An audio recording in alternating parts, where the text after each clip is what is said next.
fresh news, smart talk, all day.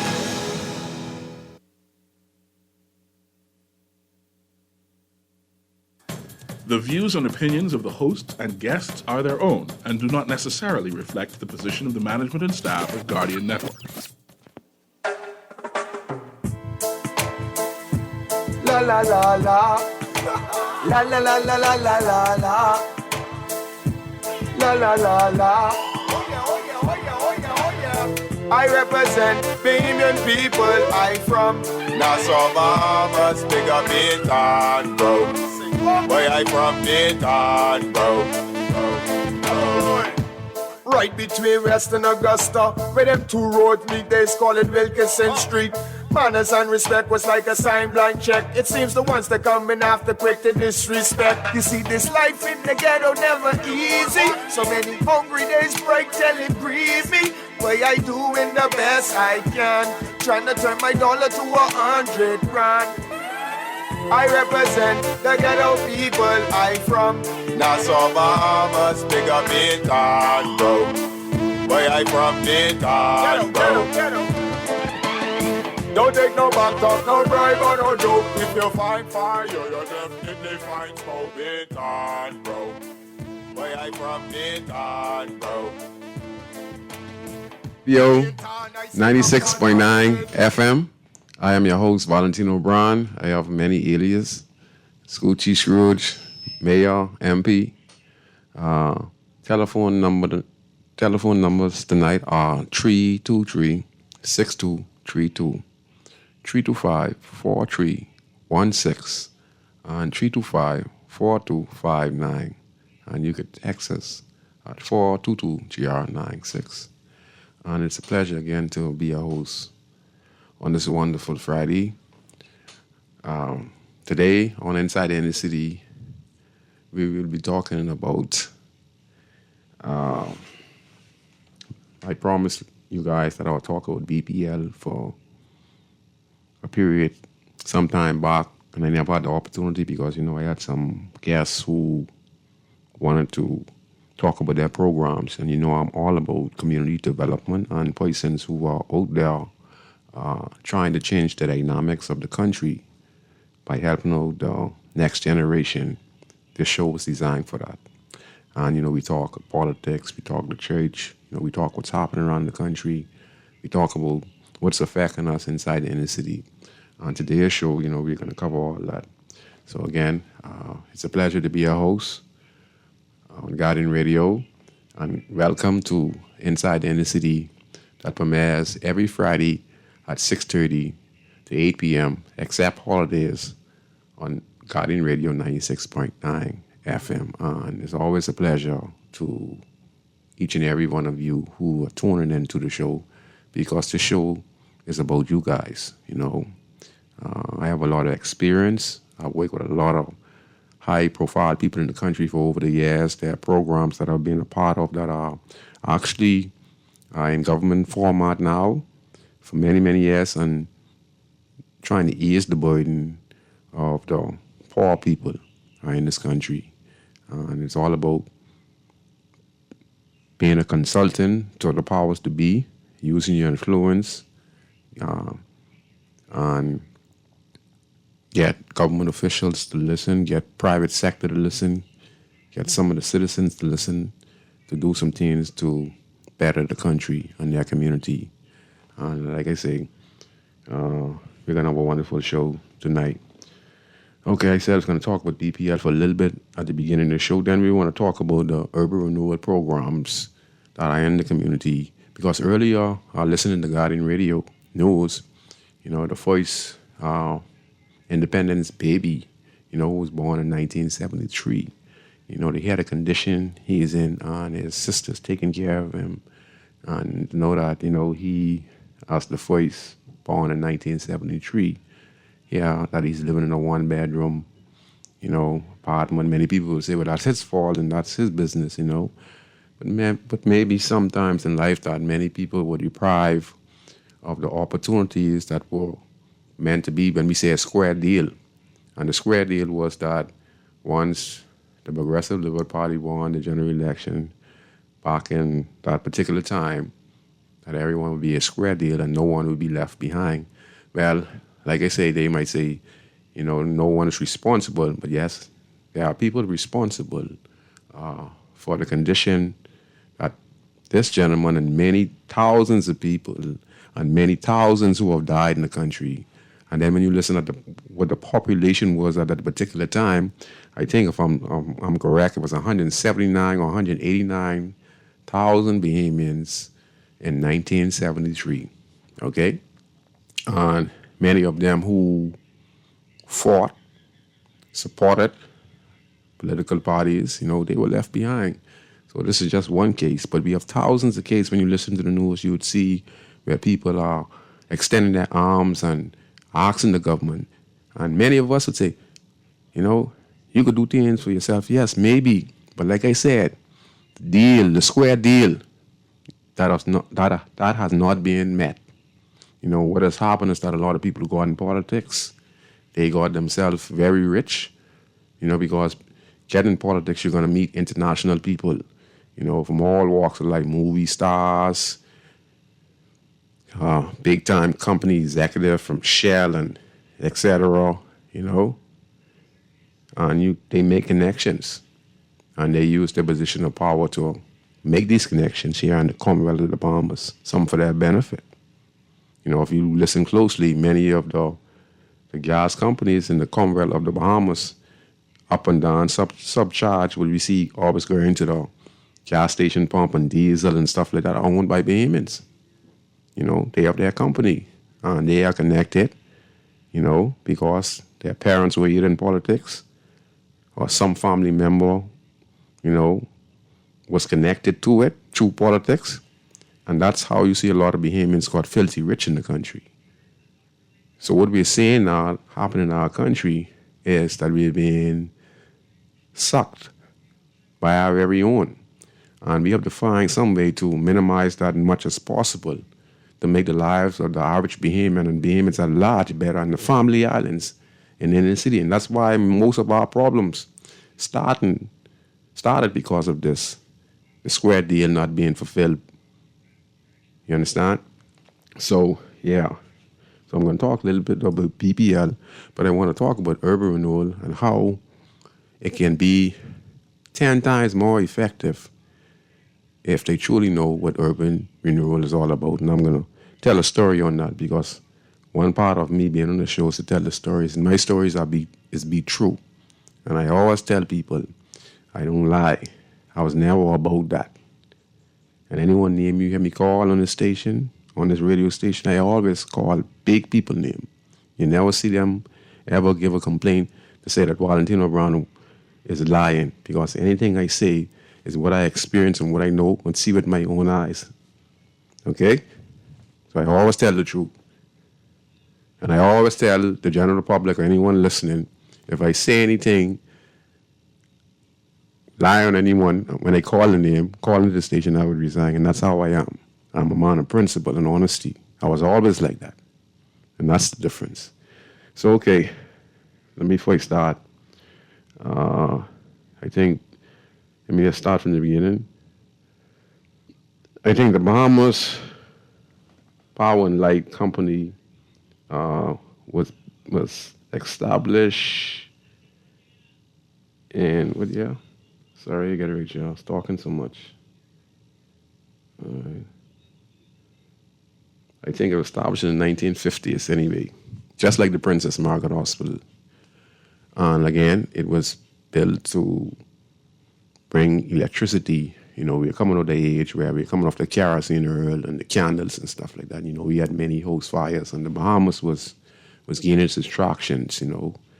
Bahamians started being empowered, because now we started to own businesses and stuff like that. We start to hold executive position in government and in the government sector, across the board. And, we have big time lawyers started to come up. So it was a swing, and many Bahamians really started to benefit from it. So we,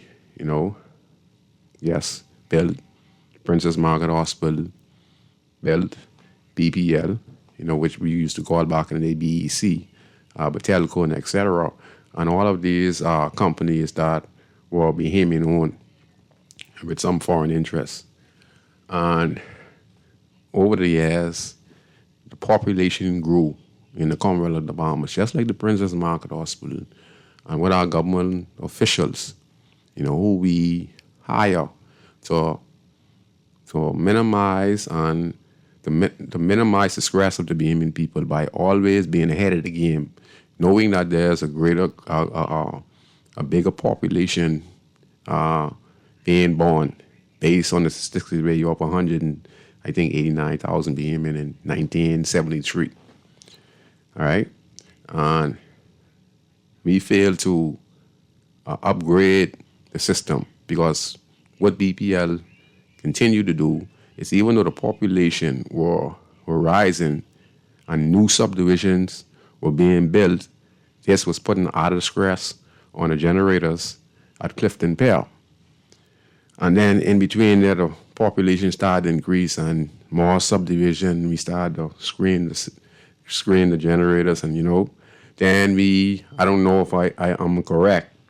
Then we started to build a lot of major hotels like Crystal Palace and etc. And we started to add those onto the grid. You understand? And as we started to build more hotels like Atlantis and etc., we started to add these also on the grid and just put a lot of screen on the generators at Clifton Pier, when we were supposed to keep on upgrading and finding alternative energy source. If I'm correct, the former Prime Minister Hubert Alexander Ingram, he built a power plant in Abaco. So if I'm correct, but I did see it on the ZNS News, but he built a power plant in Abaco, and that was to minimize the stress on the power company. So if hotels were built, they probably could tie into that. And I think that's some of the things that our government officials are neglected and didn't plan for that.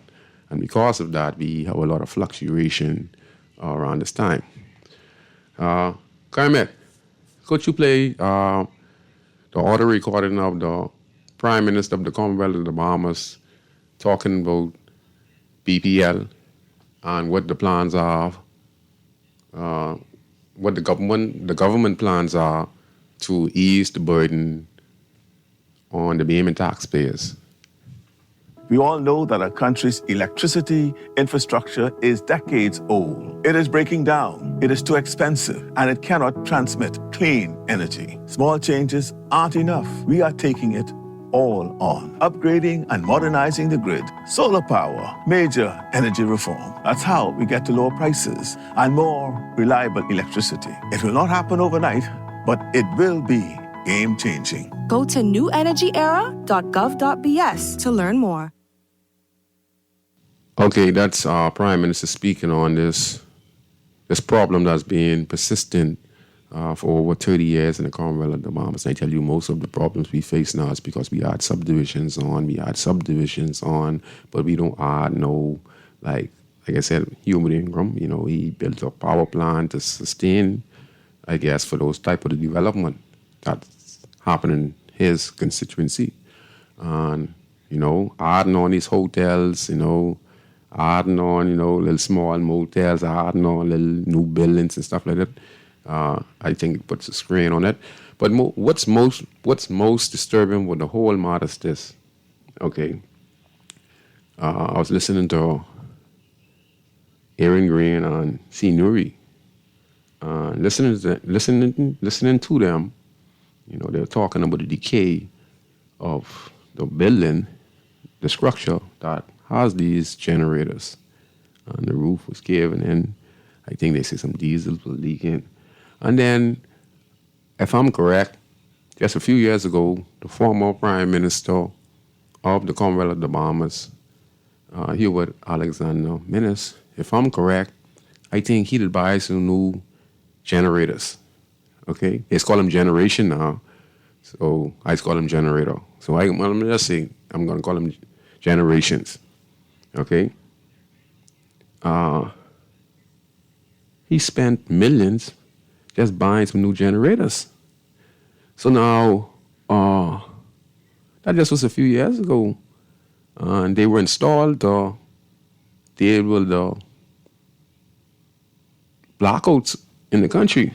Now, when I listen to this Prime Minister, the Honorable Brave Davis, he is stating that they're going to have to buy some new generations and costing over 300 to 400 million, probably even 600 million, right?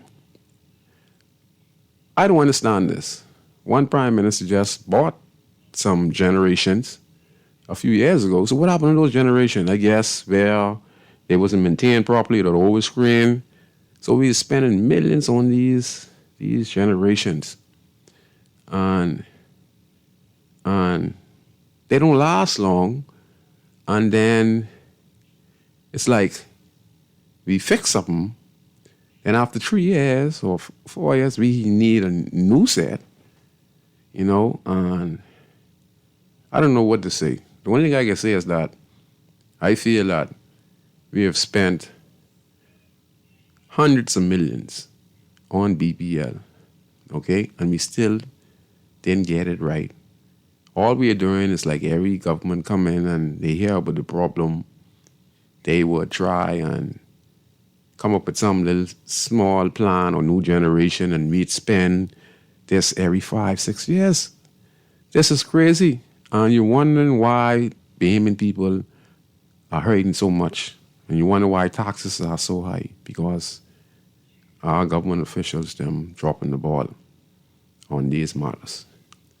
I heard the Prime Minister talking about solar. I think that is a great initiative. That's Graham idea, Graham Bedford. That's his idea. And I think if we could lower the cost of the electricity being generated from the Clifton Player plant and we use solar, then we would have so much blackouts. It rain hard and the current goes off. If it get over 90 degrees, the current cut off because it's so hot or it's so rainy. What kind of system is this?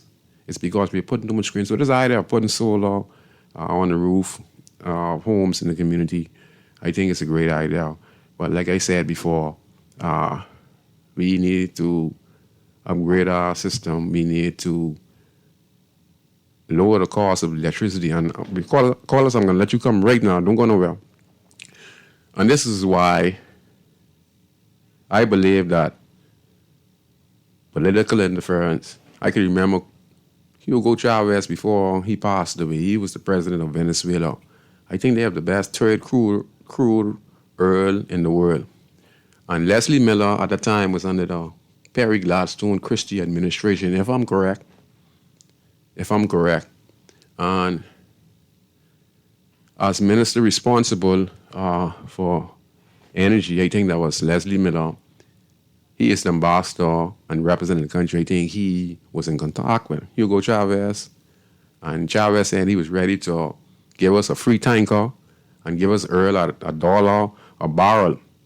And he talked about it in Parliament, Leslie Miller. And, I think he talked about it in Parliament.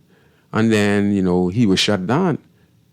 When Hugo Chavez said he would give us a tanker and he would ship the oil here to the Bahamas at a low price, meaning that BPL and those companies that are involved in high gas prices and diesel prices now will have gas and diesel at a cheap price. And this alone would bring down the price per gallon for gas could be probably 25 cents in this country. But he was shot down, so it has to be where it's about money.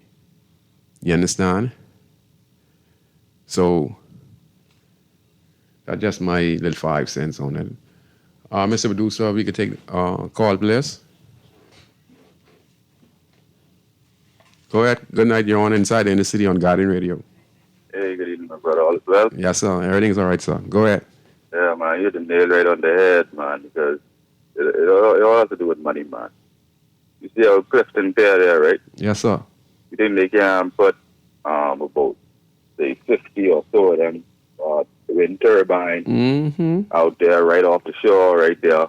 You understand what I'm saying? Yes, sir. And run the power from there right into the generation plant. All they have is room around there, man. Yes, sir. The generation plant, but it's cover all to do with oil. You understand? Yes. Gas, oil, diesel, all of that. Who is the supply? There's only a certain amount of people who is really supply the whole Bahamas with fuel. You understand? You think they be immense? Yeah, baby. They don't be able to.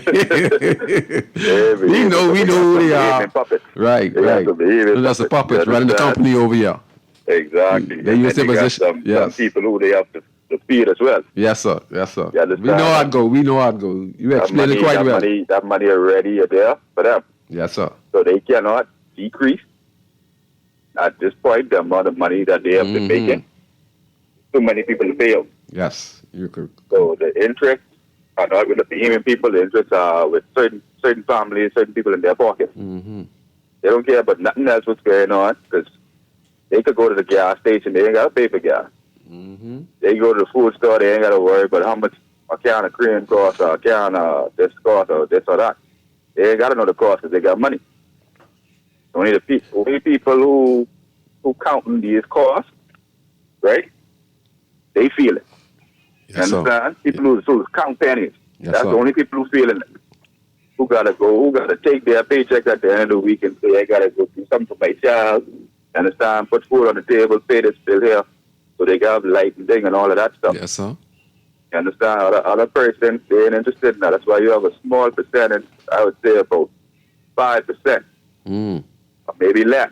That are actually being really successful in this country, man, and really living in this country. Understand? The Bahamian dream, but the Linden business and vision has gone to waste. The square deal? Pardon? The square deal. Oh, yeah. You understand? You remember when he was on the doors in the States? Yes. Saying, this is my little country, you can't talk about my little country.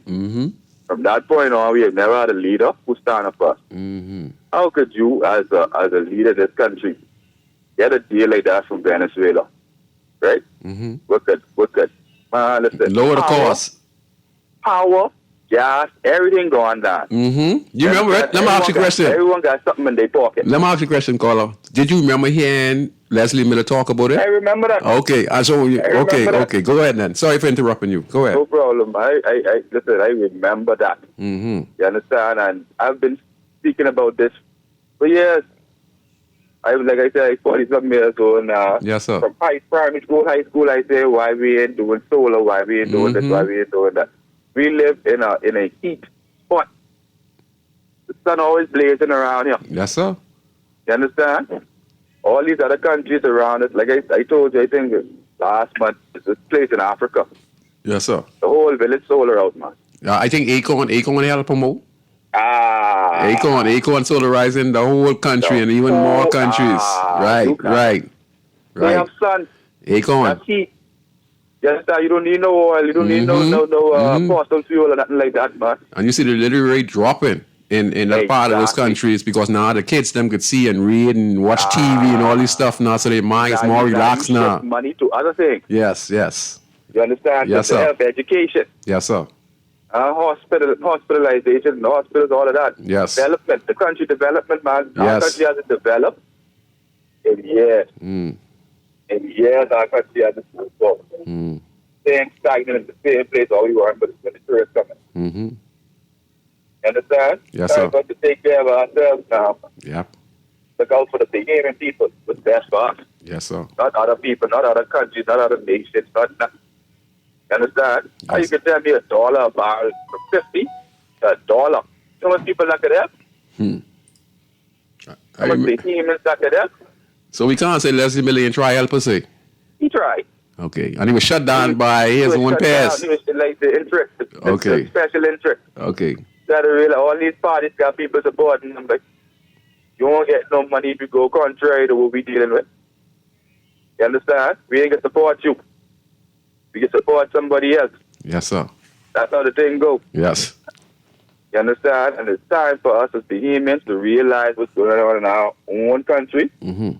That these people have their own self-interest and they don't care about us.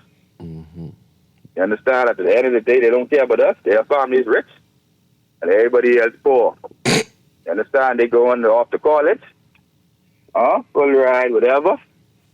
You understand? They say private schools, all these things, while everybody children home gotta be on the road trying to defend themselves from these little crazy, foolish fellas. Mm-hmm.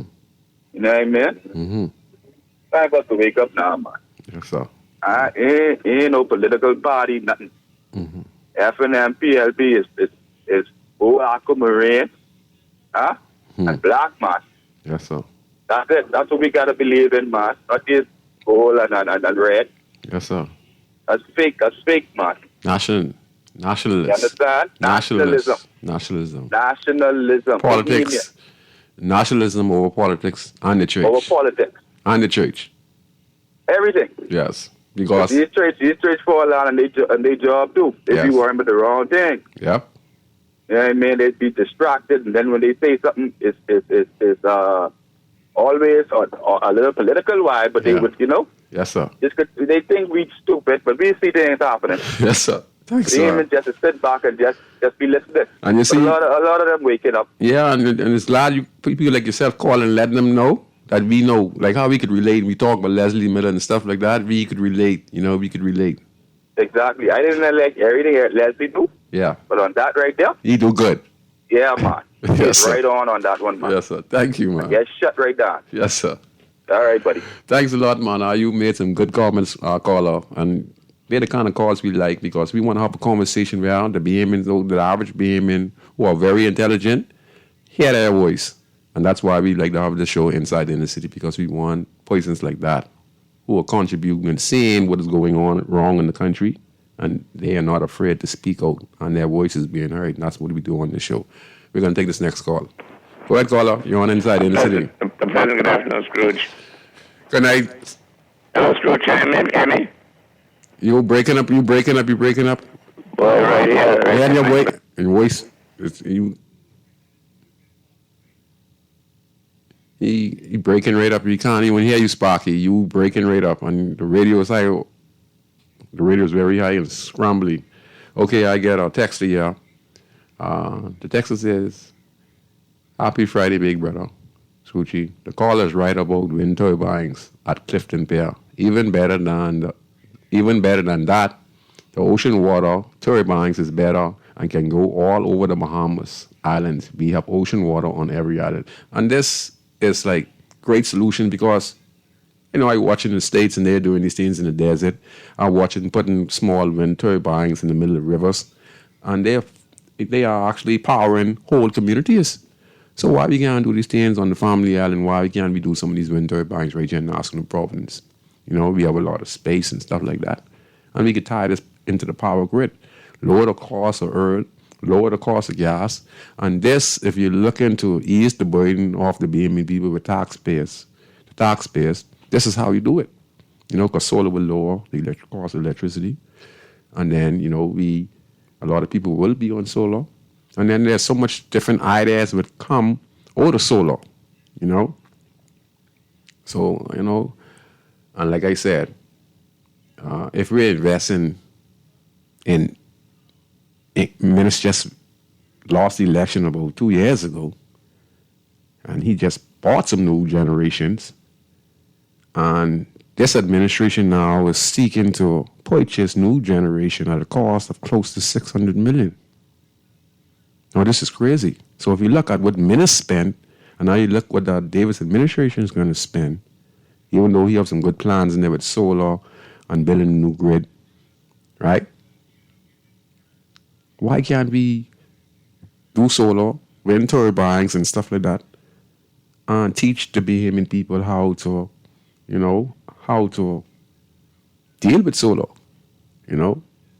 Have classes on it in high school and junior high, and let's train guys in that technology field and start a new career, just like the hemp, If you want to save the world, we cut down trees, and you see how hard it's getting. So and we cut down trees to make paper. So that's going to be a no. We need to stop that. Hemp is the best solution. You understand? We have to teach our kids about this too, because it's not just about smoking the marijuana, you know. There's so many different aspects of hemp that can save, create opportunities and careers, but also save the world. Because if we reduce on how many trees we cut down, then we'd have more oxygen. And the hemp produces a lot of oxygen, more than a lot of the trees, you know, because when in them acres and acres like that, they give off a certain height of oxygen, you know, volumes of fresh air. So, like I say, you know, we have to be creative. And like the caller stated, you know, about inventory buyings. So, yeah. And to me, I think our political leaders need to make better decisions and plan for the future, because if we had 189,000 people when BPL was built, if we had the same population when Princess Margaret Hospitals was built, right? And we didn't upgrade, and that's why the condition of the hospital is because we did not upgrade. As the population grew, we're supposed to say to ourselves, let's build a new hospital, you know? And then you look at the census report, you know, the survey report, and government's supposed to keep check of this in these departments and have upgrades and upgrade the prime minister on, hey, sir, we just get additional 100,000 people in the next 10 years. You know, we have overcrowding at the hospital. We have to make a preparedness to build a new hospital somewhere in National Providence. Same thing with the prison. Why do you think we have so many serious criminals in the country? Because the prison has been there for so long. The prison was only built for about 300 people. Huh? Now the prison holds up to 1,700 people. And could be more. But all in one spot. So nothing ever changed. You know, it may be changing now because all of the programs started being introduced. But what we are seeing, guys who come to the prison like the prison, they come with y'all, they kill somebody, or they injure somebody. When we listen, in the next couple of weeks, they be dead. They be dead. So, and while they are up in prison, the same guys who are coming out, they're in prison, having their chat about who they do and this and that. But at the same time, while they're in prison, murder's still going on in the streets. So I always tell young guys in my community, and I always tell them, say, tell me something. You are on the street, right? And you saw killer. I say, how much people you kill for the year? And daddy, man, you know, that's what you want to do, right? So I say, when you was in jail, right? And how long you spent in jail? And they would say, well, I spent 2 years, right? So I say, how much people get killed? Why is it you was in jail? I say, you think you could kill everyone? I say, now you understand what I'm trying to tell you? So why is you in jail? In that 2 years, we had close to 200 Bahamians or more got killed in that 2 years. So it goes to show you, right? If you don't take your time, don't care how bad you is, right?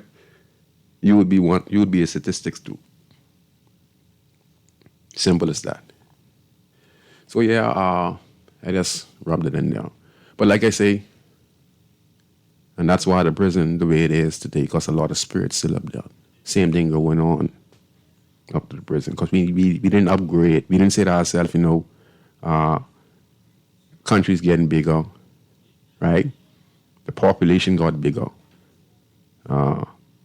With the high crime rate, you know, let's plan to build the next prison on the family island or something. Just like how I said, we're supposed to build a couple hospitals around National Providence to deal with the population. Just like I was talking with BPL, you know, new subdivision build, they adding the same grid onto BPL. and costing the screen. When we're supposed to upgrade and find ways and how we could build well turbines. You know, because we build a new hotel. Let me give you this prime example before I change the subject. Just say, if he's building Bahama, right? And we say to ourselves, how are we going to be able to power this without putting the screen on BPL?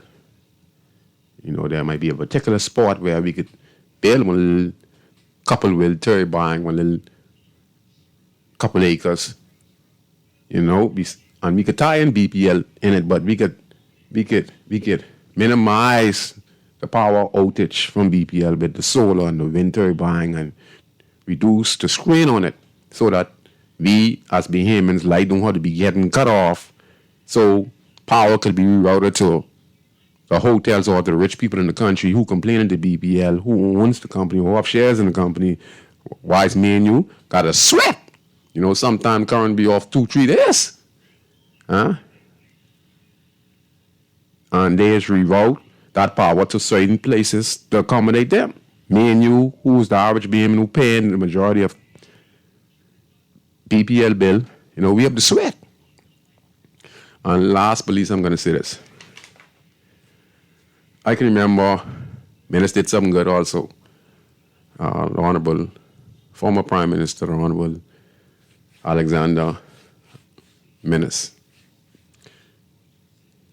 I always listen to the news and have a good memory. And he said something. He said, you know, at BPL, we get to find out that certain high-profile people in the country had outstanding bills by BPL and owed hundreds of thousands of dollars, some even close to $1 million. And he said that BPL was allowing this to happen because of statue in the country. Oh, you get that?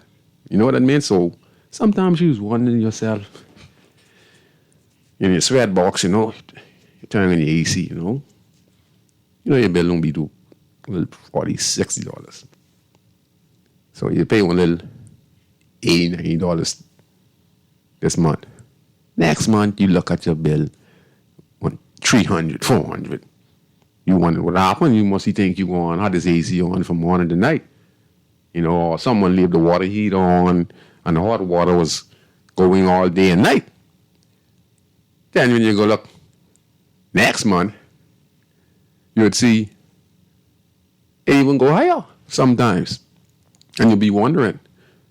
So it seems to me that when he said that, and he canceled it, this was the Prime Minister, and he said this on TV, and a lot of people didn't understand what he was saying, but I understand exactly what he's saying. So he's saying to the general public in the Bahamas that there were people, it could probably be in the FNM, the PLP, or whoever, pastor, or someone who get one big food store there, or whoever it is, they were getting special treatment. Wise me and you and our bill come out to one little one, something like get cut off, and boy, be better could try to find somewhere. When people had hundreds of thousands of dollars they owed to BPL.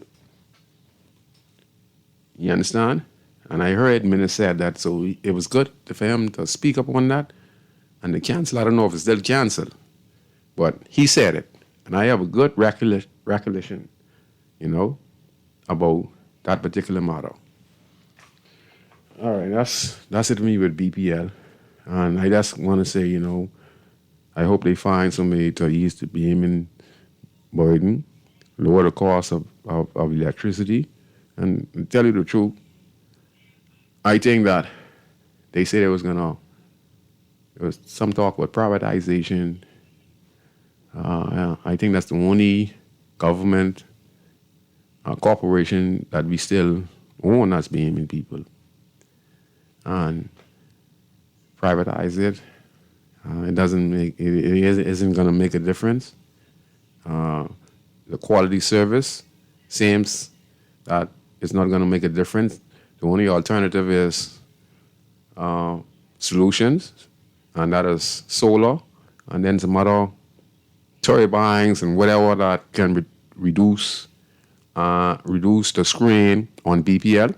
I guess we're going to have to train the next generation of kids in solar, wind turbine, and, you know, hopefully many of these kids would come up with their own creative ideas and, be the next revolution in solar or some type of new energy, and we have to take that chance. And I think that we really need to lower the cost of the energy that is being disrupted by BPL by using solar. Okay, and the callers them gave a good prime solution. Okay, I think that's it for me, BPL. And when I talk, I know you're listening because, I call Prime Minister, I call Leslie because I have a good recollection. I'm telling you what's going on. And we have Bahamians who own these companies, not really own the companies, they're working with their connections, and they're being the one who run the company over here. And they're the ones who are pricing the gas.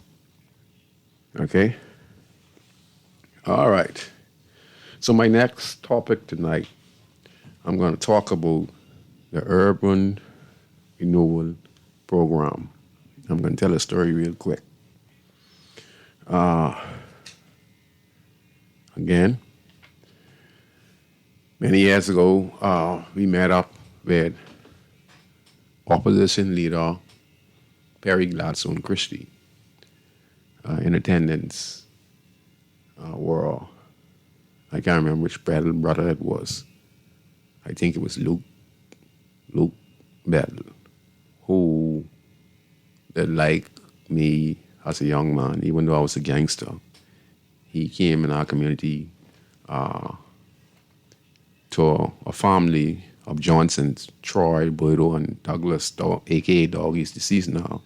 And they were living in the community, and Luke or Hermbel, I can't remember which one, came down from Lutra. Their daddy was the former MP Philip Bettel, served many times as cabinet ministers. So we knew about him, and he wanted to meet me. And when he met me, he introduced me to one or two people, they were PLP. And he said that he liked how I was intelligent. And he said that, we're trying to get back in power again. And would you like to go and see Mr. Christie, who was being appointed by Sir Lyndon Pinlin as his successor over the late Dr. Boyner Nordich as opposition leader.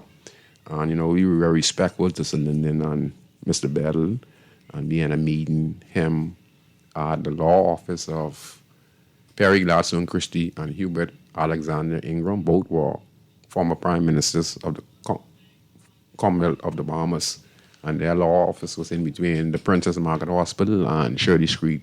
There was a Royal Bank on the end of Bay Street that they held together.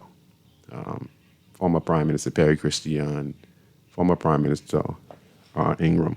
And Ingram was the Prime Minister at that time, but they were still partners. Perry Christie and Ingram stay together. They're still friends and partners up to this day. So anyway, we sat down there, and then Mr. Christie, who was vying, to try to be Prime Minister of the Commonwealth of Bahamas, he asked a few questions concerning our way of life. Because gang violence was really new to the Belize. It was new to the country, because we are hundreds of young men in different gangs, mortar boys, Mason murderers, gun dogs, Hoyas, you had the demolishers, you had so many different gangs. And, we were, as Foy said, he met, me and James Charles, a.k.a. Chucky. We were two of the leaders of the Border Boy gang. And we went there with the battle, and we sat down there. And, after we talked a little bit, Mr. Christie asked a particular question. He said, wow. So he's saying, what can we do to help if we get elected again? Elected as the government of the Bahamas. And, a lot of guys talk around the table, and they gave their little solutions. I, for one, was always I was always thinking. I always ponder, and I always look at the situation.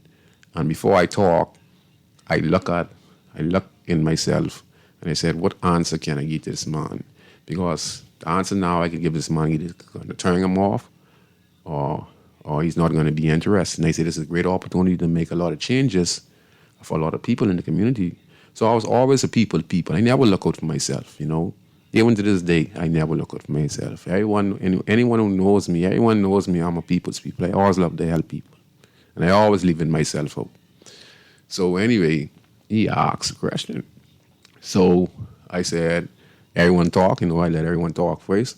And then when he reached me, and I said, Mr. Christie, so I say, you see the condition of the houses in the inner city communities, rotten, and windows dropping out, doors rotten, outside toilet, a lot of abandoned cars. So I said, sir, if you become prime minister, I think you should make an interest to really see how you could help the people in the inner city community. So he said, what you meaning by that? I say, us guys, we live in Grandstand, and we can't go across Baintown or go across Mason Addition, because that is out of our jurisdiction unless we're going to shoot up the place after retaliation. That's the only way we could go over. It's only when you're going to retaliate if they do something to one of your friends. That's the only way you can go over, because you're at border lines, and there's only one street blocking us, each street blocking us from Mason Addition or blocking us from the Rebellion Raiders. So all this is in walking distance, but you even can't cross one road. If you go across that road, you better be prepared to fight for your life, because you could lose your life, because you're dealing with 100, 200, 300, 400 guys, and you getting gangs, so you could get, man, listen, everyone toting knife, only toting knife, toting gun, cutlass, man, it's crazy. So anyway, if you get gang, it's all over for you. So I explained this to them. So I said, what if you give some guys in our community an opportunity to clean the side of the road and to identify the abandoned houses where old people live and see if we could get some little small contracts to fix them and clean up the streets. And they say you could do the same thing with the guys, them who live that way, because they need to make their own couple dollars and we be helping the community. So he write all this stuff down. All this stuff down. And he look at me and say, man, I see why Sir Lyndon like you. Because I just want the general public to know. All the guys, Sir Lyndon Penn, they love me. I always used to be standing up on the side of him. Chucky worked in the law office, but anytime I was present, he always asked me, and I had the opportunity of talking with Sir Lyndon in the time before he passed. But I had a good relationship with him in those years after he lost the general election, and he was opposition in those 8 years before he turned it over to Perry Christie. We had a close relationship. And he said if he had an opportunity to go back in time and understand what is happening in the country today, when we were sitting around him and talking to him, he said that he would do things more better. He would invest more in the inner city community. He would invest more in Bahamians. So Mr. Christie got those ideas. And he said, this makes sense. And he had his people writing. And they weren't successful to win the general election. But going into the next general election, they won. Because, we were all fighting, took a little time. And then Mr. Christie won. And then when they listened, he named it the Urban Renewal. And that's off the backbones of young guys like myself who are concerned, not for myself, but for my country. Because I live in a community where I saw old people, house rotten, kids, roof leaking, people who have nothing to eat, rat, roaches, sanity all over the floor, people getting by with sanity. You understand? Poverty-stricken communities. And it's our job now that we have an opportunity to speak to the leaders of the country to make a difference. But I always had a plan. So anyway, I just want to say that. And to Mr. Christie, I was Mr. Christie right on man, but me and Mr. Christie followed because I felt that he could do more. And like I say, people, I stood up for myself and I stood up for the country, and I've been persecuted for that. If you all listen closely, one time Mr. Christie said, when he lost the election, he said there's some guys he left out. And if he had a chance again to be re-elected, he would help them out. I was one of the main guys because I stood up for what's right. So I have integrity.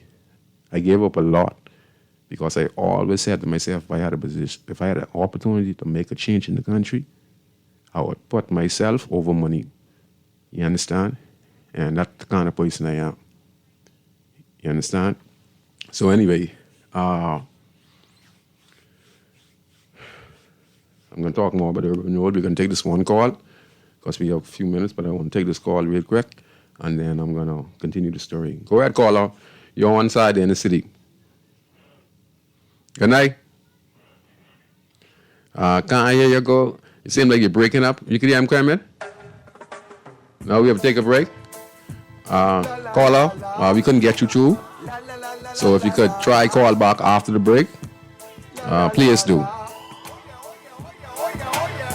I represent Yola gal, can you believe this? We are now the patrol queens of the neighborhood. We now large and in charge. So we need to check out what's going on in everybody's yard. What about that gun that we know that Junior and his homeboys just ran out? Can we report that too? Of course we can. But we could be in deep trouble if they find out. We need to report what we see, Beulah. When you call Crime Stoppers, they just answer your call in Miami. So then we can report everything? Guns, where they hiding the drugs, who shoot who part of which gang, or who disturbing the peace with the loud music and the motorcycles. Then our neighborhood will be the best in the Bahamas, and everybody gonna want to come live here. And then our house price will go up, gal. So what we waiting on? What's the number? If you see something, say something.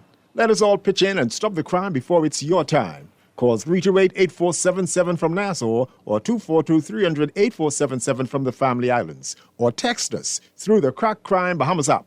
Stop the crime before it's your time. You've been listening to Guardian Radio 96.9 FM, broadcasting from Nassau, Bahamas. What you hear on Guardian Radio is governed by IRCA's Code of Practice for Content Regulation in the Bahamas. The code also covers the procedure for lodging a complaint against anything broadcast by the station. Listeners to Guardian Radio who may have heard something broadcast on this station they found to be offensive have a right to complain or to request of management an explanation or clarification as to what was broadcast. Management may be contacted by either calling 242-302-2300 and asking for the station manager, or by sending an email to the station manager at radio@nasgar.com. IRCA's Code of Practice is available on their website at ircabahamas.bs. To receive a copy of the code by mail or in person, you may telephone IRCA at 242-393-0234.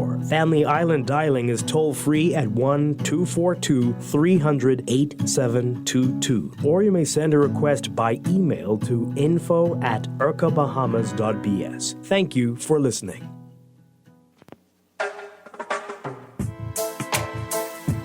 La la la la.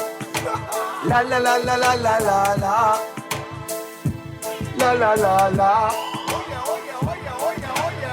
I represent Bahamian people. I from Nassau, Bahamas, big up Baytown. We're back on Guardian Radio 96.9 FM. I'm your host, Valentino Brown, a.k.a. Scoochie or Scrooge, host of the talk show Inside the Inner City that premieres every Friday at 6:30 to 8 p.m. And this show is all about changing the mindset of the powers to be, that if they want to change the direction of where this country is headed, that they're going to have to lower the cost of living in the Commonwealth of the Bahamas.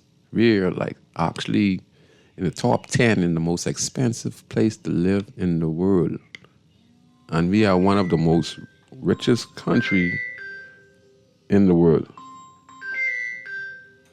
Okay? So,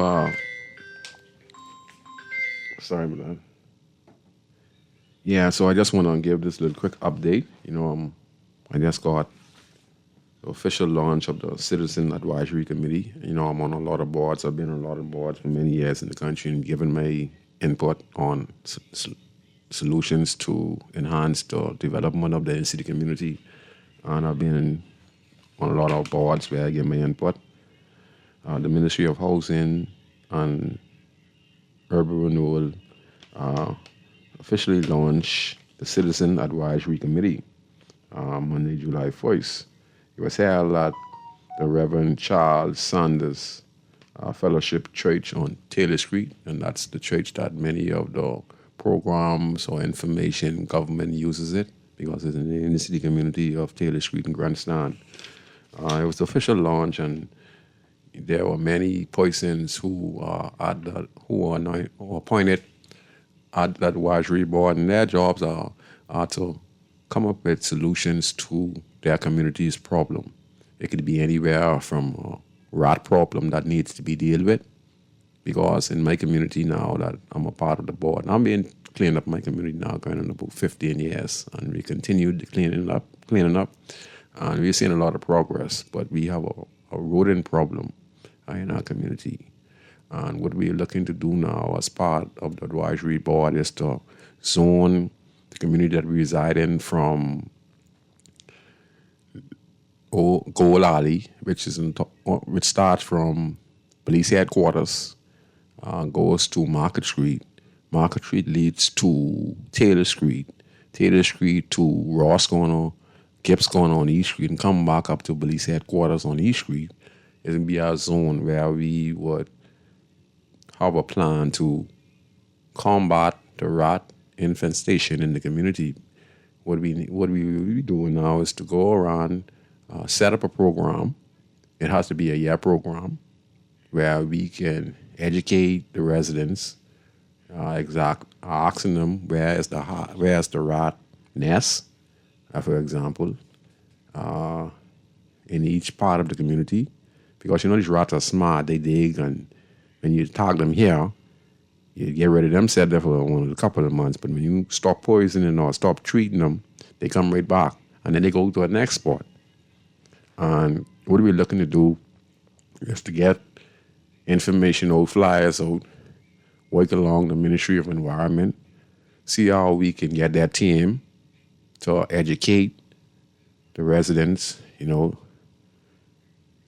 if you're going to put down poison, for example, how are you going to put it down? Because the caller called in a few weeks ago, which he made good sense, because I poison rat in my community, and like he said, a cat eats the rat, and then when the cat eats the rat, the cat too dies because the rat is poisoned and he's walking around slow, and when the cat eats the rat, he gets poisoned himself and he dies, and then the rat, they have a high birth rate, means they have a lot of babies, so they could outdo the cats, and they can easily come back quicker and faster and even more. So we need to be educated on that. We also need to dispose of the rat when we poison them. They're dogs and running around in the yard, so you just can't throw down the rat poison. People are going to have to be educated on how to put down the rat poison. There are cages also that the Ministry of Environment puts down. We like to have access to that as part of the advisory board. And all of us can do this in the community because we have a rat infestation problem all over Nassau. So, but in order to deal with it, you're going to have to do it in a section where you're reaching people to the back road who could put down some poison or put down some cages. And then we'd have the people from the environment and the community themselves, community people themselves could be a part of it. Something? We need to have some rat catchers in government. We need to make this a program where we can pay persons who would go to classes for like 2-3 months and let them work in this community and put down these cages and then be removing them, just like how we get the exterminators. We could have persons who we train and they stay in the community, and wherever the problem is, they can deal with it and help train the people in the community. So this is a program we're going to have to start, because guess what? Rat causes a lot of damage in the country. They cutting the wires, the cable wire. Man, these rat coming up through the bathroom. These rat coming through your window. Man, these rat ain't playing. And there are thousands of rat in Grandstand, in Baintown, even in Foxhill, even in all the streets now. So we're going to have to find ways to deal with this rat problem. And one of the ways is to utilize urban renewal. So there were a lot of people who got appointed. I'm just going to call the places. Centerville, urban renewal. Angliston, urban renewal. Fort Charlotte, urban renewal. Foxhill, urban renewal. Freetown, urban renewal. Marathon, urban renewal. And Nassau Village, urban renewal. And Pinewood Garden, urban renewal. And St. Barnabas, urban renewal. So collectively, with this plan, you can make this effective in your community. Also, the high-lack vehicles, as part of the advisory board now, we could give insights to the urban renewal. Who's in charge? I think, let me see here. Those in attendance were Reverend Dr. Diane Francis. That's my good friend. We grew up together. She is Ministry of Housing and Urban Renewal co-chair. We also had ASP Michael Pinder. She is the Angliston Urban Renewal Officer in charge. Okay. We also had the Right Honorable Arlington Allen KC. He was there also. He was the Minister of Housing and Urban Renewal co-chair. We also had the Honorable Keith Bell, who was the Minister of Housing and Urban Renewal. Okay? Other things we're going to do as part of the advisory board is to make sure to look for abandoned lots, abandoned houses, that are filthy or full of garbage and probably needs to be boarded up or probably needs to be pushed down. We want to also beautify our community. So this is one step that urban renewal could play a very important part in, and this is some of the suggestions that I'm putting forth for the Grandstand urban renewal, because this is some of the stuff that needs to happen. Also, the abandoned cars that are in the neighborhood need to be removed on a timely basis. So we need to work directly with the Ministry of Environment. We also need to work with the courts, the police, because we're spending too much millions of dollars removing cars today, and the more some guy in the community decides to put a car right back in the spot again. No, we need to take this to court now. All right?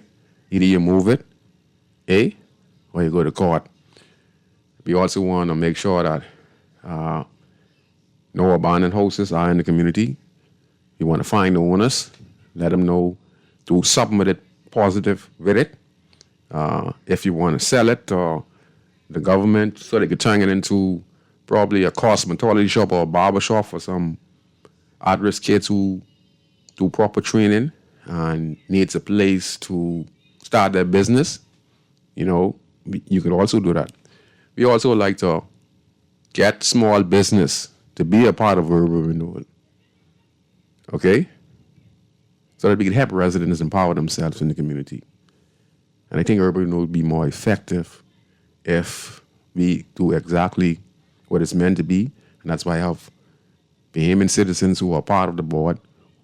But most importantly, urban renewal has to have the access to the Ministry of Environment, the access to social service, direct contact, so that we could be effective on how we help people. We don't want a lot of red tape where you trying to call the Ministry of Environment to move a few cars and it's taking you months. We want direct contact from urban renewal. If urban renewal is to be more effective, okay, we're going to need officers to monitor the streets to make sure that, that none builds back up in the community that we clean down. So we can take people to court now. We don't have no choice. You understand? This is the Bahamas, and I've been doing it, cleaning up for over 15 years, and I've seen it over and over. Now the people in my community now are realizing, and they're taking advantage of it. They stopping other people now from carrying those trolley with those garbage and dumping, because I've been assisting them in the community, because I love the people in my community. The little that I do it for my community. Right now, as we speak, there's a bin that is being sponsored by Brent Simonet and his wife, Robin Simonet. And they're supporting me in my ideal of making the area that I live in a crime less, empowered more, with the right tools like community centers and stuff, so that we could change the directory of that community dynamics. You understand? They're giving back. And this is very important because we have been able to put a dumpster in the community on a regular basis. And the residents are being, if they can't move the garbage, I have 2 or 3 guys who are pay to move the garbage free. Everything is free. And those who have bulk waste, and as I pass through Lower Street, Hay Street, Taylor Street, they ask me, it's free. And that's all because of Robin Simonet and Brent Simonet, and they continue to support in the development of the community. All these odds up, Lenahan, Bahamas, Ms. Alexander Melis, and I'm using my connection to make sure that I can help the people in the community that I reside in and to be that change and inspire them to be that change as well. So I want to say thanks to the Simonet family because having that Bahamas-based bin on a daily basis in the community, being moving bulk waste. You know, you wouldn't like to know how much garbage we have moved out of that community. You know, and I'm advising people in the community, please, if you see anyone carrying a trolley when they need garbage or people parking abandoned cars on the side of the streets or on the side of a yard, please notify the authorities because it's your community. If we don't, the rot and the garbage is going to build up again, and we're going to start off on square one. Look how beautiful the community is looking right now. Crime is completely down in our community. You know, because the programs that we're doing now in the community. Pastor Ferguson, Big Harvest Community, Salem Union Baptist, Lenahan, I'm always working. Pastor Gibson, you know, I'm always working.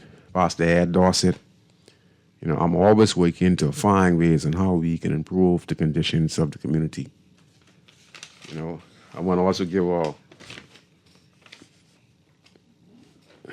next community announcement. Ministry of Housing and Urban Renewal, along with the Royal Bahamas Police Force, under the patronage of the Prime Minister of the Commonwealth of the Bahamas, the Honorable Brave Davis and Miss Anne Marie Davis, presents the Urban Renewal Battle of the Bands in Peace, Love, and Unity under the theme Unleashing Sound Through Music. Sunday, the 7th of July, 2024, 3 p.m., the Kendall G.L. Isaac National Gymnasium, Nassau, Bahamas. So if you want to go, you can go and check it out. All right. We have a few more minutes. Let me see if I get any message so I can read. No message. Good. Okay. What time is it now? 7:38. Yeah. So urban renewal could be more effective. I think the administration staff needs to be given more access to do some things. Urban renewal can be the eyes of the government. Urban renewal can make the government repeat as the government. Michael Pintard is making a lot of noise now. I'm listening on the streets now. It seems that a lot of people are listening to Michael Pintard. You know, seems that he's gaining some type of traction on the way he's speaking to matters concerning a number of things that the Davis administration is doing. You know, the administration is doing some good things, but we all must remember it comes down to how you're affecting people on the ground.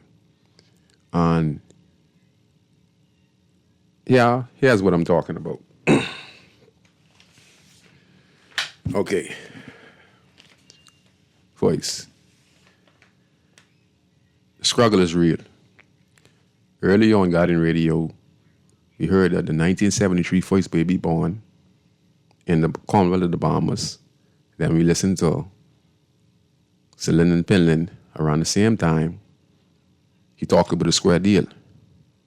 And I said earlier in the show that his sister takes care of him. She takes care of him now. And his sister reiterated that her brother lives in a 1-bedroom house.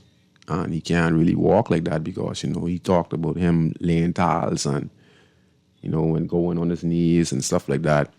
And then he ended up in the fight and got his leg broken. He was not really able to function the way you normally function. He really can't help himself no more.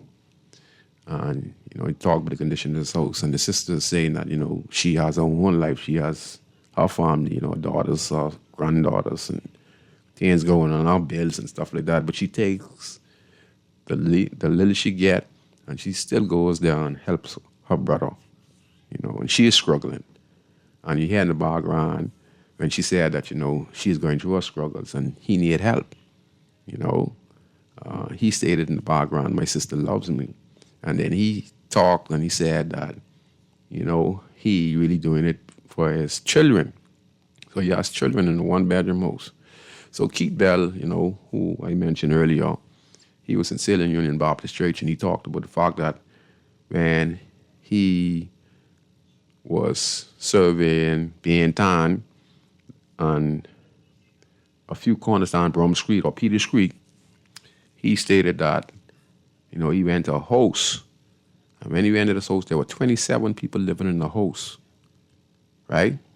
And under one roof. Then he went to the next house, and then the house was filthy with this guy who couldn't move. He was in bed, and he had no help, And then he said that in this house, a police officer was living in this house, and that's one of the reasons they went there, to see the conditions.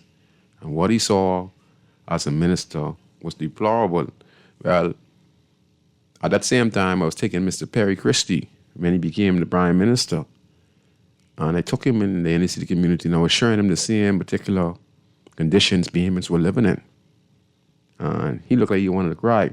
And I'm going to say this once to Christie. He helped a lot of people over the urban world, even though he's one of the worst prime minister ever. He ain't top minister. But he still did a lot of good, and his program is still going on today.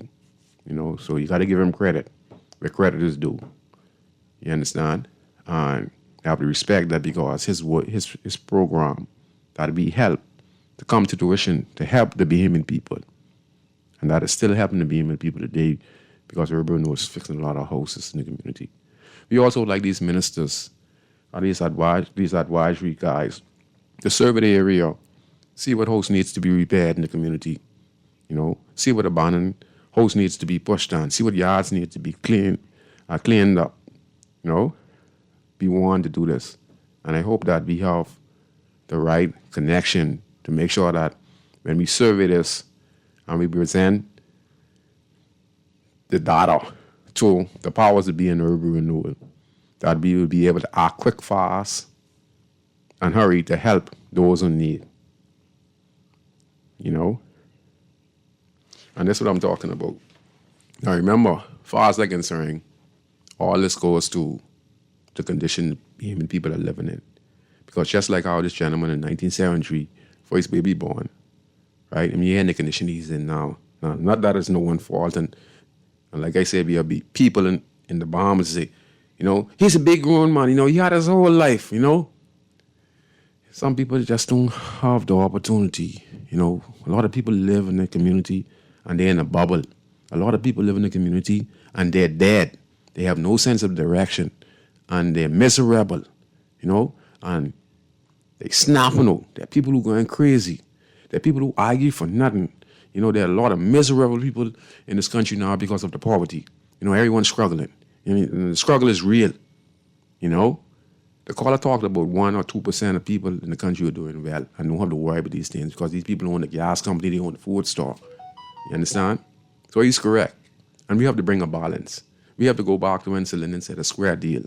You understand? Leave nobody behind. Okay? And that's the bottom line. And think about this. We have, in the Nassau Guardian, it is said that 5.6 billion visitors spent in 2023. So we had $5.6 billion spent in this country from visitors, right? But the average spend on trips declined. Right? Now, what that tells you, now how is this $5.6 billion spent last year? Now, remind you now, we went from 7 point something million visitors. I think it was in 2020, 21, right? Which is the highest at that particular time. Now we estimated we had about 9 point something this year.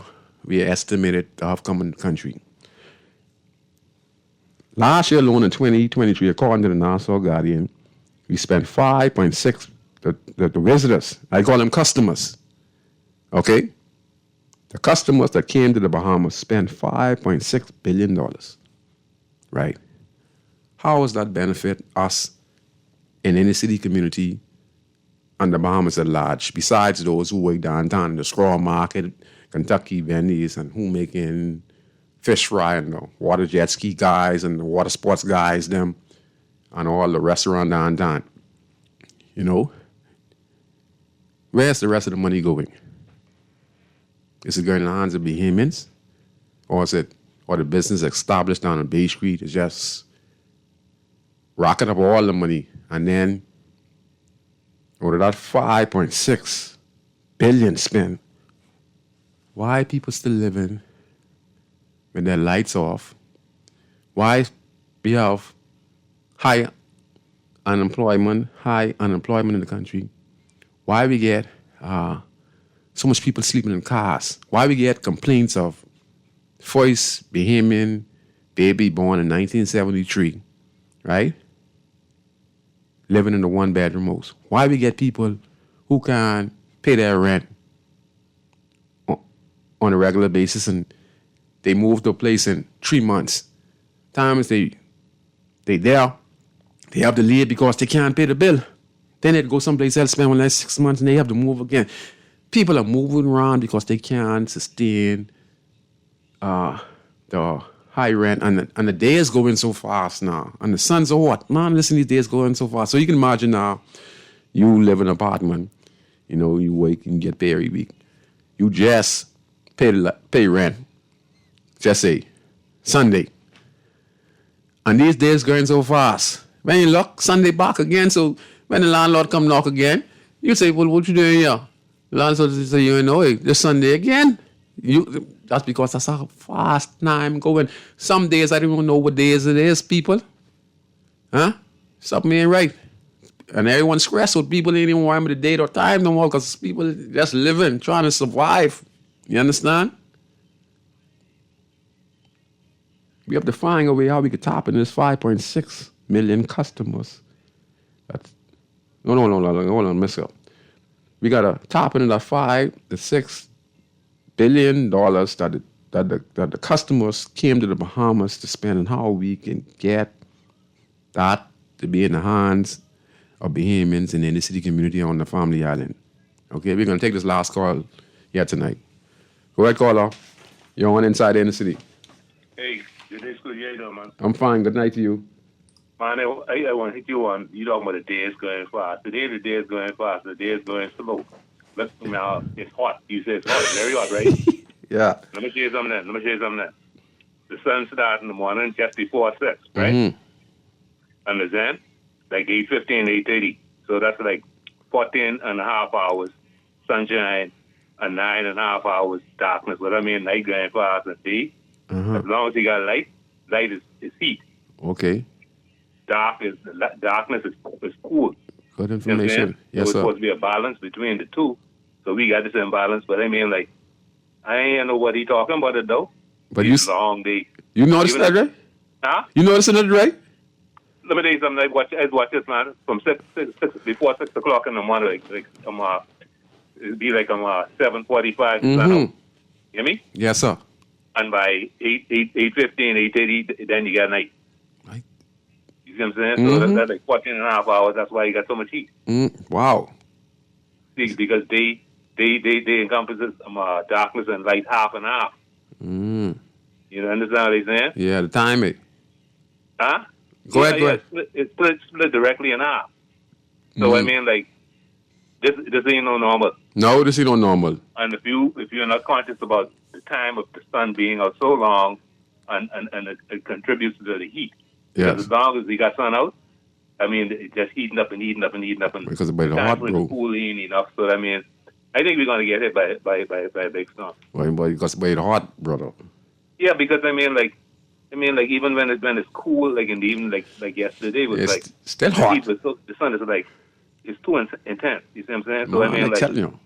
the waters are gonna heat up, probably gonna heat up, and Jamaica, the one part Jamaica, but I mean, like probably something's gonna come this way because I mean, like it ain't Something ain't right. Something Man. Something ain't right. Must see God coming out. Something by your eyes. It's spelling, that the weather's being manipulated more than just God, man. Yeah. So I mean, like what we seeing, unless you're conscious of what's really going on, We destroy you ourselves. might look and say, well, they call it global warming and all that, but I believe it's more manipulation. Yeah. Another thing looking at, right? Look at all these wars all around the place and things going on. Mm-hmm. Right? Yeah. And that heating up there too, but they ain't talking about that. Yeah. You see what I'm saying? So all that's a part of the equation because we live in this place we live in. I mean, like All connected. It's flat or round, right? It's all connected. But you know what? For whatever it is, the key to it is balance. Yeah. If it's too hot, it needs to cool down. Yes, sir. You see what I'm saying? So I mean, whatever the consequences are, I guess we face. But I mean, like, I feel like mine have a lot to do with. I agree with you saying. Cause not saying cutting you off. I can say this real quick. In Dubai, they have this weather manipulation system. You see what it costs? It costs Dubai to be flooded with the highest set of water in the desert, man. The waters up the thing. You know what it costs? The harp machine they is used in Dubai. Yeah, I've been around. I lie. Yeah, man, I've been And around. they have a weather thing in Dubai where they make clouds so it can rain, and they been using them. Guess what? It backfire on them the other day. Yeah, trying to do the same China thing. doing the same thing. I should have the same thing. And this would messing up This would messing. Yes, sir. You're right. It's good to be really looking at it, right? It's so off until it ain't funny because guess what? How is it that every place around the world having all these torrential rains and they talking about 5 foot deep and all kind of you know what?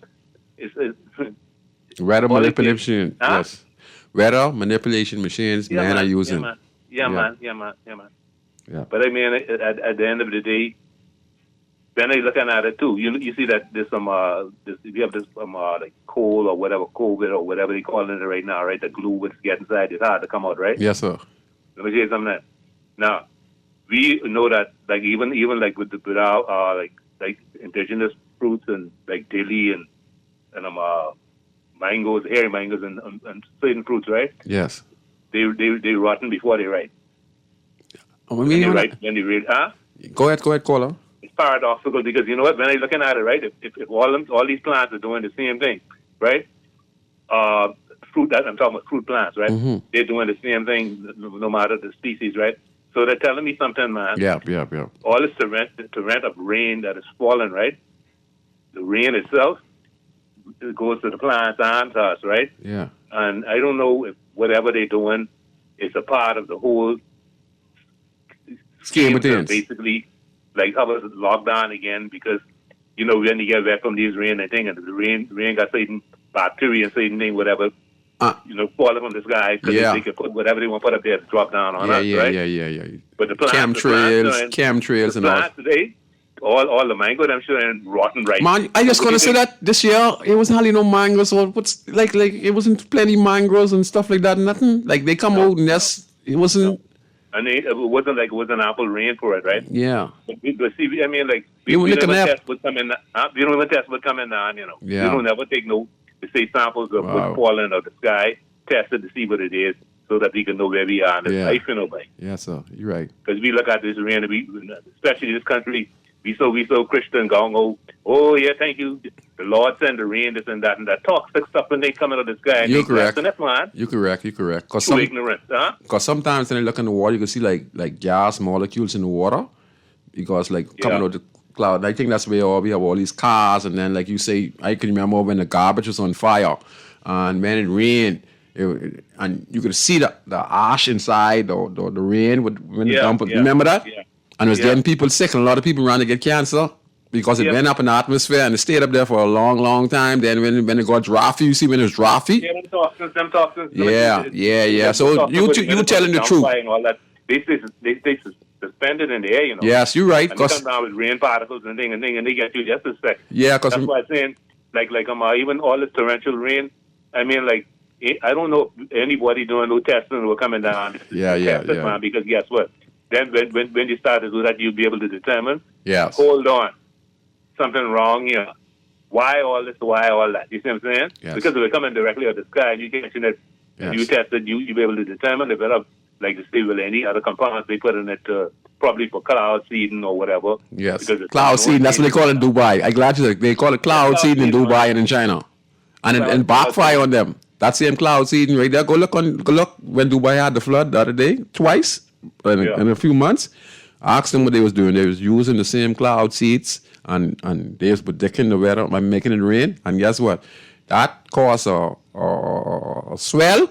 And man, they had the highest rain they ever seen, must in the last 100 years in Dubai. It was underwater. You notice recently, have you seen planes still flying over doing them chemtrails? You didn't see much of that now. No. And see, I only see it when the COVID-19. My cousin Dexter was showing me, and there was musty, but 100 planes in the air around that time around COVID-19. Streaking the sky up. Yes, sir. I heard on Dwight Scranton's show he was talking about it, but we were seeing it with our own eyes, looking in the air, and it was all over in the Bahamas, like little chemtrail. Why there was supposed to be no planes in the air? Well, so what you're saying it's the truth, my brother. Government's beyond government, you know that, right? Yeah, and we is a small government. You have an international government. You understand? And we want to be a part of it. So we is a small fry. So we just getting, we trying to link with the big boy, but the big boys get a bigger plan than us. Yeah. Hey, but Scrooge, on a different note, right? Go ahead, brother. I had to call 919 in reference to a car accident, right? Yeah. But this I don't know, but let me tell you something. The 919 control room, right? That room too live, man. You say everything in the room, in the control room like that. Yes, sir. You need isolation. Okay. So you can hear what the person is saying who's calling, and the person who. I mean, it's like you can hear the background. You can hear all the backgrounds and people talking. Huh? You can hear all the background and people talking. You can hear all the cross conversations and stuff. The control room is supposed to be that's supposed to be like a studio where you have isolation. Everything is isolated, so when you could have more focused kind of approach to what you hearing and how to. You're right. You see what I'm saying? Yes, because sir. I ain't called 919 in years, right? But what I heard when I called them last week, it was like crazy. You could hardly hear. All you heard is a bunch of echo and all kind of like sounds which you ain't supposed to be hearing. Okay. Hearing other conversations with other like operators with what they're saying. It ain't never supposed to be like that. Yeah. That's supposed to be a situation where each one of those operators is supposed to be isolated from each other. I mean, like, you may be able to see, but you know what? The sound, you have your room, the room is, I'm talking about isolated for sound, man. Yes, it should. That's what it's needed. I mean, I hope they're listening, because that's very important, because when you're looking at, say, if you have any serious emergency, like with a lot of calls coming in and this and that, it's going to be pure confusion because the operators, they have, a hard time hearing what people saying. And people who are on the next end of the line, all they hear is echo. You're right. Thanks a lot. I hope they take that one, because that need to fix before it's too late. Yeah, and that's a good solution because you telling the truth. It's a good solution because people are calling, they could be in danger, and you won't hear the last word. So and that could be the only time they have a chance to even say those couple of words. Yeah, man, that's You're right. Supposed to be like I say, it's isolation, man. Yeah. It's a big room. I know it's a big room. I could hear, and there's a lot of stuff going on in that big room. And all that sound is supposed to be leaking over from microphone to microphone. Yeah. It ain't never supposed to be like that. Right. This is supposed to be like a sterile situation where the operator can hear exactly what the situation is, so they could basically, send the help or whatever they need in the right direction. Because that'll cut a lot of time, because you're saying the same thing over and over and over. I can't hear you, can't hear me. What you say. You're right, That's boss. too long. Yeah. I want to say thank you very much, man. You gave good solutions, man. I love the callers, man, who call on inside in the city. They're very intelligent and smart. And they know exactly what's going on in the country. And they know how to help direct give directions on how to fix certain things. The guys talking about, emergency and the police and, et cetera, and how you can get a background static from other people in the room. And, it is a very serious thing when people are calling on the emergency line or calling the police, and then you can't hear when the person is giving you the information. They could be trapped in the car. Something could be happening with them at gunpoint, and this is the only chance they get to say, "Please come, are you here?" And the noise in the background could throw it off, and then the response time could be late. And every second counts in the emergency. Yes, so I want to thank all the callers for calling in tonight. I just want to read something real quick before my time is up. I have 1 more minute. I want to say this real quick. Say Scrooge, look how you just created new jobs for people. Yes, Scrooge, you need to train professionally trained rat catchers. Yes, we need rat catchers in this country. We need to have a program of rat catchers to be in this inner city community on a daily basis, monthly basis, to deal with the rat problem we have in this country. So we need rat catchers.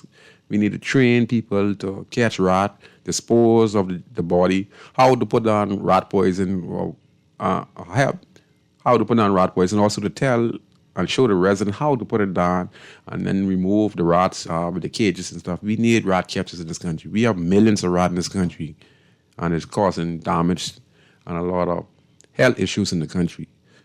You also saying here that trapping, caging, catching rats, rat pee is very dangerous. If they're in your house and they eating food, they do feces and they pee, and it stays there for weeks, stains, and kids are in the house, and you wonder why all these diseases and stuff like that. And last but not least, I want people who have cats in their house to do your research on cats. Cats are one of the worst things you could have in your house. All right? He says, yeah. So he says, the biggest problem I see with rats is people throwing out or leaving out cooked food, saying they leave it to feed cats and dogs. Okay. So yes, we need rat catchers. I hope you all enjoyed the show on Guardian Radio 96.9. I wanted to say to all the callers, you guys did a wonderful, wonderful job calling in tonight and giving good solutions. I'm Valentino Brand, host of the talk show Inside the City that premieres every Friday at 6:30 to 8 p.m. on Guardian Radio. I want to give a shout out to my son, Bantan and Daintan, Kelsey Lundy, a.k.a. Scrooge. I want to give a shout out to my friend James Charles, a.k.a. James Charles. A few other persons out there who I can't remember right now, but to each and every one of you listen, y'all have a very wonderful good night. And please, drive with due care and caution. And please remember, the life you save can be your very own. Avoid altercations, okay? And arguments, okay? So you could go home, okay? So I see you next week of God's for Life on Guardian Radio 96.9 FM. I want to say thanks to my producer, Kermit, for always being here and just let me be me on Guardian Radio 96.9 FM. Good night, everyone. Where I from, Nathan, bro.